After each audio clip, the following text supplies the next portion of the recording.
बेटा टॉपिक है Pascal's law, ध्यान से सुनना। पास्कल लॉ, पास्कल्स ने बोला कि अगर एक कंटेनर है, मान लो ये कंटेनर है, इसके अंदर पानी भरा हुआ है, ठीक है, मैंने कंटेनर के किसी भी पार्ट में मैंने प्रेशर लगाया, यहां से मैंने एक प्रेशर अप्लाई किया, यानी फोर्स अपॉन एरिया, मैंने किसी भी पॉइंट पे प्रेशर लगाया, तो पास्कल ने पता है फिर क्या बोला, उसने बोला कि जो प्रेशर आप यहां लगा रहे हैं ना ऊपर इस सरफेस पे, वही प्रेशर लिक्विड के हर पॉइंट तक इक्वली ट्रांसमिट होगा। अगर इस कोने में भी अगर आप प्रेशर नापो ना प्रेशर वाली मशीन से, जो प्रेशर मेजर करती है, तो भी वही प्रेशर एक्सर्ट होगा जो यहाँ एक्सर्ट हुआ, यहाँ नापोगे वही प्रेशर आएगा, मतलब लिक्विड के हर पॉइंट में सेम प्रेशर ट्रांसमिटेड होता है इक्वली। इसका प्रूफ कैसे हुआ ऐसा, तो ये पास्कल लॉ का प्रूफ बता रहा हूं मैं आपको, ध्यान से सुनना इंपॉर्टेंट है। ये क्या है डायग्राम, इसलिए मैंने डायग्राम पहले ही बना लिया कि बेटा ये मान लो एक हमने एक इमेजिनरी सरफेस ली, ये एक ट्रायंगल है, ठीक है, इसे हम सॉलिड ट्रायंगल कहते हैं। देखो मैंने थोड़ा सा 3D जैसे बनाने की कोशिश करी है, बेटा थोड़ी देर एकदम चुप, पीछे शांत, 10-15 मिनट। तो यहां से ये मैंने एक सरफेस लिया, देखो इसे दिख रहा है सॉलिड में थोड़ा सरफेस, यहाँ पे मान लो हम ये 3 फेस लिए मैंने, एक फेस ये नीचे वाला, एक ये हाइपोटेन्यूज वाला, एक ये परपेंडिकुलर वाला, ये राइट एंगल ट्रायंगल टाइप बनाया गया है। तो मान लेते हैं इधर जो फोर्स लग रहा है, इस वाले फेस का नाम ए दिया है, इस वाले फेस का एरिया ए है, ये नीचे ऐसा दिख रहा है रेक्टेंगल जैसा, इसका एरिया ए है। इधर हमने फोर्स लगाया एफ ए, हाइपोटेन्यूज वाली जो एरिया है उसका एरिया बी है, इसमें जो फोर्स लगाया एफ बी, परपेंडिकुलर वाली साइड जो एरिया है उसमें फोर्स कितना लगाया एफ सी, ठीक है। आपको पहले बताया गया था, एक बार फिर से बता रहा हूं मैं, अगर आपको सिर्फ हाइपोटेन्यूज पता है तो बाकी दोनों आप निकाल सकते हो, अगर ये एंगल पता है तो बेस और परपेंडिकुलर निकाल सकते हो। आपको बताया था जो बेस होता है वो हाइपोटेन्यूज के साथ क्या बनाता है कॉस, परपेंडिकुलर हाइपोटेन्यूज के साथ क्या बनाता है साइन, ये तो याद है सबको, है ना। Base always makes cos theta with hypotenuse, perpendicular always makes sine theta with hypotenuse. तो अगर मुझे सिर्फ ये पता है तो मैं इसको एच साइन थीटा लिख दूंगा, इसको एच कॉस थीटा लिख दूंगा, बेस को कॉस, परपेंडिकुलर को साइन।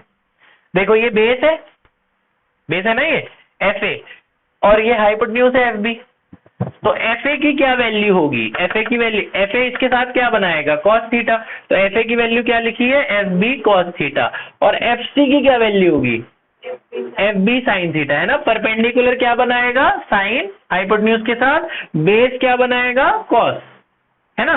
तो दोनों में हाइपोटेन्यूज ही लिखा हुआ ना, देखो एफ बी हाइपोटेन्यूज है, ये बात समझ में आ गई। सिमिलरली एरिया, जो बेस वाला एरिया है वो इसके साथ कॉस बनाएगा, तो बेस वाला जो एरिया है जो एफ ए है उसको ए बी कॉस थीटा लिखा है, और जो परपेंडिकुलर वाला एरिया है वो उसके साथ क्या बनाएगा साइन।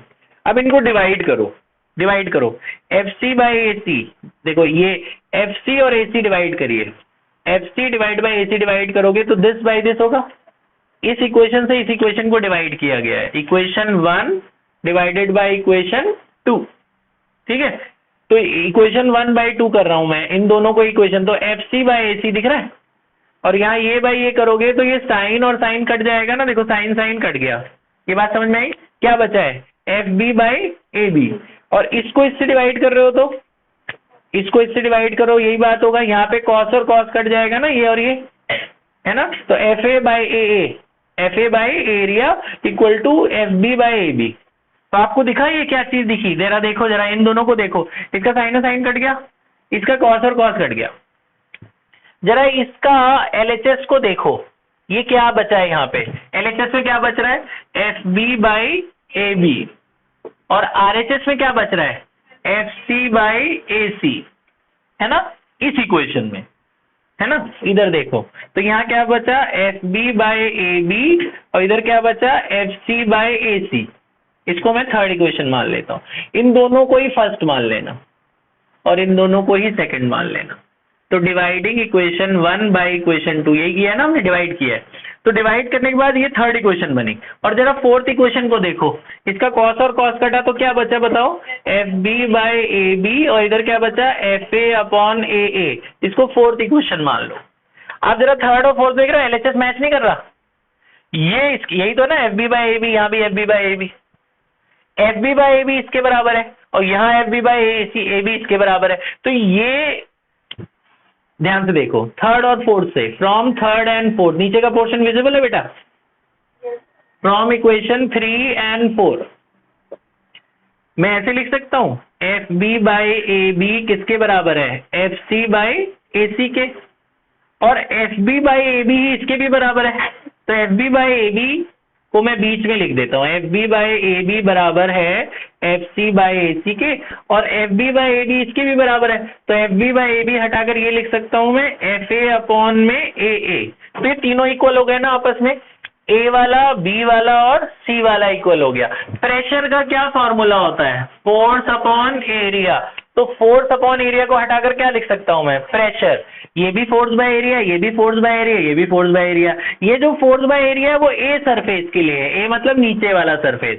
तो इसको हटाकर भी मैं प्रेशर लिखूंगा, इसको हटाकर भी प्रेशर, इसको हटाकर भी प्रेशर। तो ये प्रेशर किसका होगा, ए का। ये प्रेशर किसका होगा, बी का। ये प्रेशर किसका होगा, सी का। तो जो प्रेशर यहां लग रहा है वही हाइपोटेन्यूज पे भी लग रहा है, वही परपेंडिकुलर पे भी लग रहा है। तो हर पॉइंट पे सेम प्रेशर लग रहा है। So this proves Pascal's law. नीचे लिख देना this proves Pascal's law. Pascal ने यही बोला ना कि अगर आप ऊपर प्रेशर लगा रहे हो तो वो प्रेशर हर जगह इक्वली ट्रांसमिट होगा, चाहे कहीं भी हो। अब इसकी पहली एप्लीकेशन है बेटा, इसकी दो एप्लीकेशन है। पेपर में आएगा हाइड्रोलिक लिफ्ट एक्सप्लेन करो। ये पहली एप्लीकेशन है पास्कल लॉ की। पता है हाइड्रोलिक लिफ्ट क्या होती है, सर्विस स्टेशन में ना गाड़ियों को उठा देते ना ऊपर, वहां हाइड्रोलिक लिफ्ट का इस्तेमाल होता है। वो पता है क्या करते हैं, जमीन के अंदर गड्ढा करते हैं, जमीन के अंदर सीमेंट गड्ढा करके सीमेंटेड वो बना दिया जाता है नीचे दीवार सी, उसमें पानी भर देते हैं। ये पानी है, ये जमीन के अंदर का गड्ढा है, और ये पानी से भर दिया। पानी से भरने के बाद ये सारा पानी है, चारों तरफ बंद है। दो सिलेंडर होते हैं, सिलेंडर मतलब ऐसे दो पिलर टाइप बनाए जाते हैं, जगह होल है, इसके अंदर दो पिस्टन होते हैं। एक छोटा एरिया जहां से वो बस ऐसे धक्का देते हैं, यहां से बस ये छोटा सा ऐसे पुश करते हैं यूं, वहां गाड़ी लगी रखी होती है। गाड़ी देखो, सेंट्रो बनाओ, सेंट्रो नहीं, मैं सेंट्रो, अच्छा बस है ये, चलो सेंट्रो मान लो, इसे सेंट्रो लिख दो इस पे, सेंट्रो। अब ठीक है, चलो देखो देखो। तो यहाँ पे क्या करते हैं, सुनो, यहाँ पे ऐसे फोर्स लगाते हैं और सेंट्रो उड़ जाती है ऊपर, फिर नीचे से उसे वॉश वगैरह करते हैं, धोते हैं। अभी मैंने धुलवाना भी है। तो देखो ध्यान ध्यान, वो गांव में है ना स्कूल हमारा, तो जाते हैं तो पूरा गंदा हो जाता है। अच्छा ध्यान, तो यहां से फोर्स लगाते हैं, यहां से थोड़ा सा फोर्स लगाते हैं, और यही फोर्स कई गुना मल्टीप्लाई होके वहां लगता है और गाड़ी उड़ जाती है। सोचो, बस खाली यहाँ पे ऐसे जैसे पंप नहीं, हवा नहीं भरते, पर इतना फोर्स लगाते हैं और वो फोर्स ज्यादा मल्टीप्लाई होके कई गुना होके गाड़ी उड़ जाती है उससे, इससे। देखो कैसे, पास्कल का ये साइंटिफिक पहला एप्लीकेशन। ध्यान सुनिए, हाइड्रोलिक लिफ्ट। तो ये पिस्टन का एरिया है ए, इतने जो ये पिस्टन, पता है आपको पिस्टन क्या होता है? पिस्टन का मतलब हुआ एक ऐसा आपका डिवाइस जो मूव कर सके, ऊपर नीचे मूव कर सके। जैसे जब आप हवा डालते हो तो साइकिल में एक पिस्टन लगा होता है जिसकी वजह से प्रेशर क्रिएट होता है और वो नीचे की तरफ जाता है। गाड़ी के इंजन के अंदर पिस्टन होता है, जब वो मूव करता है तो उसकी वजह से इंजन चलता है, इंजन। तो यहां से इन्होंने इस पे फोर्स लगाया। इसका एरिया स्मॉल ए है, इस वाले का एरिया क्या है, स्मॉल ए, और इसका एरिया इतना होता है जितने ऊपर गाड़ी रख दें, कैपिटल ए। ये एरिया आपको दिख रहा है ज्यादा है और ये एरिया कम है। यहां से हम फोर्स लगाते हैं। तो यहां से हम जो प्रेशर अप्लाई करेंगे, प्रेशर का क्या फॉर्मूला होता है, फोर्स अपॉन एरिया। हमने छोटा फोर्स लगाया स्मॉल एरिया पे, है ना। अब अकॉर्डिंग टू पास्कल्स लॉ, यही प्रेशर जो मैंने प्रेशर इस लिक्विड के इस पॉइंट पे लगाया, पास्कल ने क्या बोला, जो प्रेशर यहां लगाओगे वही चारों तरफ जाएगा, वही प्रेशर यहां भी महसूस होगा। इधर प्रेशर तो इक्वली ट्रांसमिट होता है इन ऑल द डायरेक्शन, तो उस वाले एरिया में भी सेम प्रेशर अप्लाई होगा। तो प्रेशर का फॉर्मूला वहां क्या होगा, वहां फोर्स को मैंने बड़ा एफ माना है, एरिया को हमने क्या माना है, बड़ा है, एरिया है ही बड़ा है। तो यहां से अगर मैं अब जरा देखो सेकेंड इक्वेशन और फर्स्ट इक्वेशन, प्रेशर तो सेम है दोनों तरफ, प्रेशर तो सेम है। तो फ्रॉम 1 and 2 LHS इक्वल है, तो RHS इक्वेट कर देता हूं मैं, RHS इक्वेट कर रहा हूं, F by A is equal to F by A, RHS equate करा। ये क्रॉस मल्टीप्लाई करते हैं, F को F के पास ले आते हैं, एरिया को ऊपर ले जाता हूं। अब जरा मुझे बताओ ध्यान से देख के, ये वाला एरिया ज्यादा है कि ये वाला, न्यूमरेटर ज्यादा है कि डिनोमिनेटर?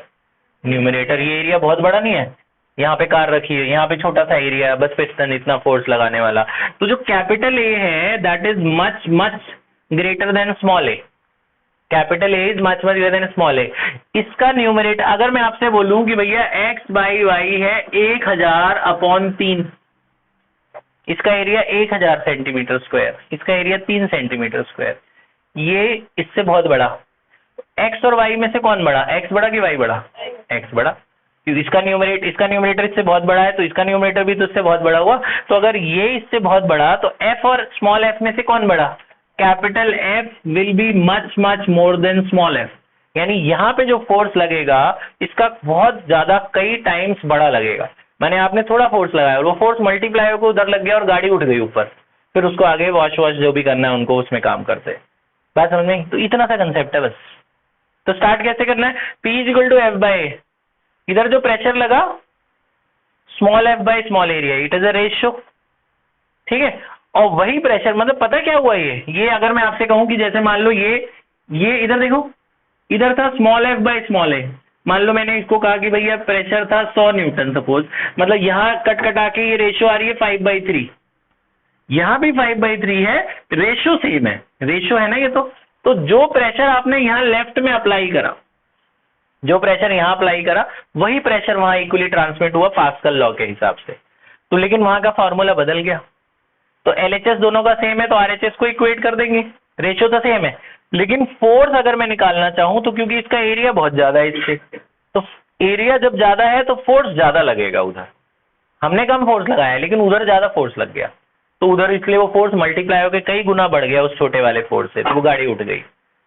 बात समझ आई? तो ये जरा थोड़ा सा अलग सा है, आप इसे नोट कर लो, ये सारा कुछ नोट कर लो, फिर हम आगे बढ़ते हैं। पॉज कर लो। कहाँ